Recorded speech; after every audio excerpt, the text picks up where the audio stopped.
Market లో invest చేసి మీ డబ్బులు డబుల్ చేసుకోవాలనుకుంటున్నారా? విజయవాడలో జరిగే సుందరరామిరెడ్డి గారి లైవ్ సెమినార్ కి అటెండ్ అవ్వండి.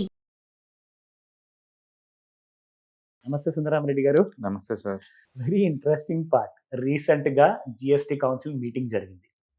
అందులో మన దేశ union finance minister Nirmala Sitharaman గారు ఇప్పుడు మీడియా ముందు వచ్చేసి యాజ్ అ స్పోక్స్ పర్సన్ గా, because she's the chairman, finance minister is the chairman of council, వారికి అప్పగించిన ఏదైతే బాధ్యత ఉంటుందో కౌన్సిల్ వైపు నుంచి అది వారు వచ్చేసేసి స్టేట్మెంట్స్ ఇస్తారు. కానీ చాలా మంది అంటారు కేంద్ర ప్రభుత్వం ట్యాక్సులు పెంచుతోంది, కేంద్ర ప్రభుత్వాన్ని బ్లేమ్ చేయాలి, కేంద్ర ప్రభుత్వం రెస్పాన్సిబుల్, అసలు కేంద్ర ప్రభుత్వానికి ట్యాక్సెస్ తగ్గించడం రాదు. ఇదంతా నిజంగా ఎంతవరకు నిజమే and who controls this GST నిజంగా చెప్పాలి అంటే మన భారతదేశంలో? సో మొత్తం 33 మెంబర్స్ ఉంటారండి జిఎస్టీ కౌన్సిల్ లో. ఈ జిఎస్టీ కౌన్సిల్ అనేది ఒక బాడీ అనమాట. జిఎస్టీ ఎంత ఉండాలని ఫిక్స్ చేసే బాడీ అది. అందులో 33 మెంబర్స్ ఉంటారు. ఈ 33 లో కేవలం 2 members from central government, finance minister and assistant finance minister, ఇద్దరు మాత్రం 2 ఓట్లు ఉంటాయి ఒకరికి, అంతే. అంటే సెంట్రల్ గవర్నమెంట్ నుంచి వీళ్ళిద్దరే అండి, ఇంకేం లేదు, దానికి పవర్ అంతే. Me rest of the members 31% అందరు కూడా ఈచ్ స్టేట్ నుంచి ఒకళ్ళు, ఈచ్ స్టేట్ నుంచి ఒకళ్ళు రిప్రజెంటేటివ్స్ ఉంటారు. కాబట్టి సెంట్రల్ గవర్నమెంట్ పెత్తనం ఏం లేదండి జిఎస్టీలో, అందరూ అనుకున్నట్టు విధంగా. ఇదేంటంటే సోషల్ మీడియాలో తెలిసి కొంత తెలియక కొంత అలా బ్లేమ్ చేసుకుంటూ బాటం తప్ప, హాఫ్ నాలెడ్జ్. ట్యాక్స్లు పెంచి అధ్యక్ష సీతారామన్ ఇంట్లో కోసం అన్నట్టు వాళ్ళ పర్సనల్ గా అన్నట్టు మాట్లాడుతున్నారు. ఇప్పటి వరకు 55 జిఎస్టీ కౌన్సిల్ మీటింగ్ జరిగినాయండి. అందులో 52 కొడుకు అన్ని యునానిమస్ గా ఎన్నుకున్నాయి, అంటే అందరికి ఓకే అయింది. దాని మీనింగ్ ఏంటంటే ఇండియాలో జరిగే ప్రతి జిఎస్టీ డిసిషన్ అన్ని కూడా అందరూ ఓకే అన్నాయి బై డిఫాల్ట్.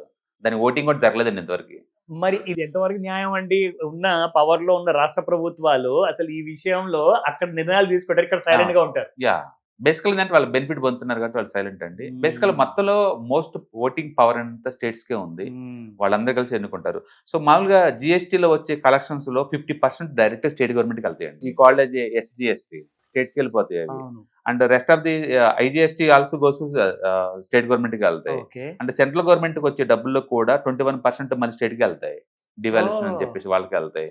అంటే మొత్తం మేము చూసుకుంటే సెంట్రల్ గవర్నమెంట్ కి వచ్చేది కేవలం 29% ఆఫ్ ద జిఎస్టీ కలెక్షన్ మొత్తంలో కూడా సెంట్రల్ గవర్నమెంట్ కి.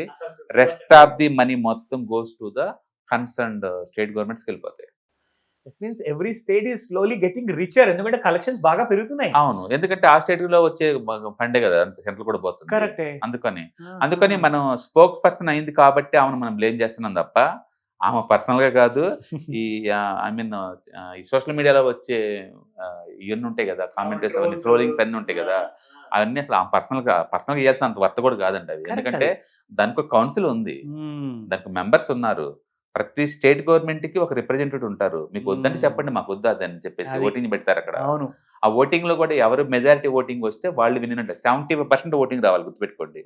ఏదన్నా జిఎస్టీ పాస్ అవ్వాలంటే ఈ 33 మెంబర్స్ లో 75% మెజారిటీ తోటి పాస్ అవ్వాలి బిల్లు. సో డెఫినెట్ గా స్టేట్సే ఉంటారు, స్టేట్స్ వాళ్ళే అన్ని స్టేట్సే ఉంటారు. ఇక్కడ ఇంకొక లాజిక్ ఏంటంటే ఈ స్టేట్ గవర్నమెంట్ కూడా ఎక్కువ బీజేపీ ఉంది కదా, సెంట్రల్ లో బీజేపీకి ఉంది కదా, కాబట్టి వాళ్ళు అనుకుంది కరెక్ట్ అవుతుంది అనుకుంటున్నారండి. బట్ ఏదైనా సరే స్టేట్ గవర్నమెంట్ తరపున వాళ్ళ రిప్రజెంటేటివ్ గా గవర్నమెంట్ వాళ్ళు రెస్పాండ్ అవ్వాలి. అందుకని టాక్సేషన్ అనేది ఒక సెంట్రల్ గవర్నమెంట్ మొనోపోలీగా అందరు అనుకున్నట్టు వాళ్ళకి నచ్చిన పద్ధతిలో వేయటం కాదండి. ప్రతి స్టేట్ గవర్నమెంట్ వాళ్ళు డిస్కషన్ చేసిన తర్వాత అవసరం అనుకుంటే ఓటింగ్ పెట్టి ఓటింగ్ లో 75% వస్తే అప్పుడు అది ఇంప్లిమెంటేషన్కి వెళ్తుంది. ఇప్పటి వరకు జరిగిన 55 మీటింగ్స్ లో అప్ టు 52 వరకు కూడా అసలు ఓటింగ్ అనేది లేదు. మొత్తం ఎనానిమస్ గా వాళ్ళే సెలెక్ట్ చేసుకున్నారు అనమాట. అంటే అందరికి అగ్రి అయ్యే వాళ్ళు పెడుతున్నారు. కరెక్టే. అది ఒక్క సీతారామన్ ఎందుకు బ్లేమ్ చేయటం? ఎగ్జాక్ట్లీ. చూడండి ఆ ట్రోలింగ్ లో కూడా వెరైటీ ట్రోల్ చేస్తుంటారు. గవర్నమెంట్ వాళ్ళు 14 లక్షల కోట్లు అప్పులు తీసుకుని రన్ చేస్తున్నారు సంవత్సరానికి సెంట్రల్ గవర్నమెంట్. ఆ అప్పులు తగ్గించుకోవడం ప్రాసెస్ లో రకరకాలు ఎత్తుకుంటా పోతుంటారు.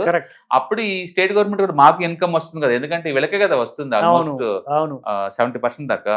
అందుకని వీళ్ళు కూడా దానికి ఓకే అంటున్నారు తప్ప వీళ్ళు ఎవరు వద్దంటల్లా. ఇప్పుడు పెట్రోల్ డీజిల్ ప్రొడక్ట్ కనుక జిఎస్టీ లో పట్టుకొస్తే 50% తగ్గుతాయండి లీటర్ కి. ఎందుకు డిమాండ్ చేయరు స్టేట్ గవర్నమెంట్ లో ఎవరికి వాళ్ళే? ఒకళ్ళొకరు బ్లేమ్ చేసుకుంటారు తప్ప ఎవరు దాన్ని తీసుకురారు, ఆ విషయం మాట్లాడరు. ఇన్కమ్ పడిపోతుంది, డబ్బంతా వస్తుంది స్టేట్ గవర్నమెంట్ కి, బ్లేమింగ్ అంతేమో సెంట్రల్ గవర్నమెంట్ కి వెళ్తుంటది. సో ఇప్పుడు చూసుకుంటే ఇప్పుడు మొన్నటి విషయం తీసుకుందామండి. ఈ క్యారమలైజ్డ్ పాప్కార్న్ గురించి చాలా పెద్ద రాద్ధాంతం జరిగింది. ఒకవేళ నిజంగానే బీజేపీ రూల్డ్ స్టేట్స్ కూడా ఉన్నాయి కాబట్టి వాళ్ళందరూ మెజారిటీ డెసిషన్ తీసుకుంటే ఈ రూల్ పాస్ అయిందని చెప్పి అనుకోవచ్చు, ఒకవేళ ఆ మాట నిజమైతే. కానీ మిగతా కౌన్సిల్ మెంబర్స్ కూడా చాలా మంది వద్దు, డెఫినెట్లీ నాట్ గుడ్ అని చెప్పిన తర్వాత విత్డ్రా చేసుకున్నారు. డెఫినెట్గా దానికి అర్థం ఏంటి? అసలు మొత్తానికి స్టేట్స్ కి ప్రయారిటీ అనేది కేంద్ర ప్రభుత్వం జిఎస్టీ కౌన్సిల్ అనే దాంట్లో ఇస్తున్నారు. సో ఇప్పుడు చూసుకుంటే ఇక్కడ జిఎస్టీ బేసికలీ కౌన్సిల్ ఏంటంటే ట్యాక్స్ రేట్స్ కి రికమెండేషన్ చేయొచ్చు, ట్యాక్స్ రిబేట్స్ ఏదైనా తగ్గించాలంటే సబ్సిడీస్ ఉంటే అది చేయొచ్చు, ఏదైనా మార్పులు ఏదైనా కొత్తగా తీసుకురావాలంటే కౌన్సిల్ తీసుకురావచ్చు. సో ఇన్ని పవర్స్ ఉన్న జిఎస్టీ కౌన్సిల్ ద్వారా మనం చూసుకుంటే దేశంలో కలెక్షన్స్ ప్రతి నెల చూసుకుంటే అడ్వాన్స్ ఫైలింగ్స్ కానివ్వండి, రెగ్యులర్ ఫైలింగ్స్ కానివ్వండి, కలెక్షన్స్ అనేది మాత్రం చాలా బాగా పెరుగుతుంది. సో దీనికి అర్థం ఏంటంటే మీరు అన్నట్టుగా 14 లక్షల కోట్ల అప్పు భారతదేశానికి తీసుకోవాల్సి వస్తుంది ఇంటర్నేషనల్ మానిటరీ ఫండ్ నుంచి కానివ్వండి, వరల్డ్ బ్యాంక్ నుంచి కానివ్వండి. సో ఇక్కడ చూసుకుంటే ఇంత కలెక్షన్స్ పెరిగినా అని అది మొత్తం స్టేట్స్ కే వెళ్తుంది. మీరు అన్నట్టుగా మోర్ దాన్ 70%. దట్ మీన్స్ కేంద్ర ప్రభుత్వానికి చాలా తక్కువ ఆప్షన్స్ ఉన్నాయి. 29% వచ్చేది జిఎస్టీ ద్వారా సెంట్రల్ గవర్నమెంట్ కి మొత్తం మీద, డైరెక్ట్ కావచ్చు ఇండైరెక్ట్ కావచ్చు, వాళ్ళ చేతికి వస్తుంది 29% జిఎస్టీ ద్వారా వచ్చేది. మిగతా మొత్తం తిరిగి స్టేట్స్ గా వచ్చేస్తుంది. ప్రతి స్టేట్ గవర్నమెంట్ కూడా అప్పులు రన్ అవుతుంది, వీళ్ళకి కూడా డబ్బు కావాలి కదా. అందుకని టాక్సేషన్ లో ఇండియాలో ఏ పొలిటికల్ పార్టీలు అందరూ ఒకటి యూనిఫామ్ గా వస్తారు. వాళ్ళు టాక్సేషన్ పాయింట్ అసలు మాత్రం అన్ని గవర్నమెంట్స్ కూడా ట్యాక్స్లు కావాలి. అందుకని వాళ్ళు బ్లేమింగ్ వరకు ఏమో సెంట్రల్ మీద పెడుతున్నారు, ఇన్కమ్ మాత్రం అన్ని స్టేట్ గవర్నమెంట్ తీసుకుంటుంది. Okay, this is real politics అన్నమాట. సో ఈ విషయంలో మాత్రము జాగ్రత్తగా నిర్ణయం తీసుకోండి.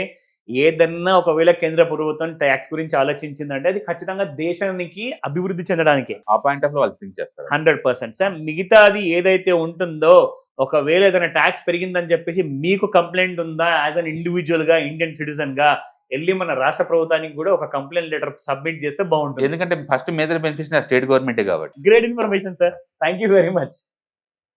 హలో ఎవ్రీబడి, మన విజయవాడలో 2025 నూతన సంవత్సరంలో గ్రేట్ గా ఇయర్ గుర్తుండిపోవాలి విత్ లాట్స్ ఆఫ్ ప్రాఫిట్స్, మంచి నాలెడ్జ్ తెచ్చుకుంటేనే ఒక రైట్ ప్రాఫిట్ వచ్చే అవకాశాలు చాలా ఎక్కువగా ఉంటాయి.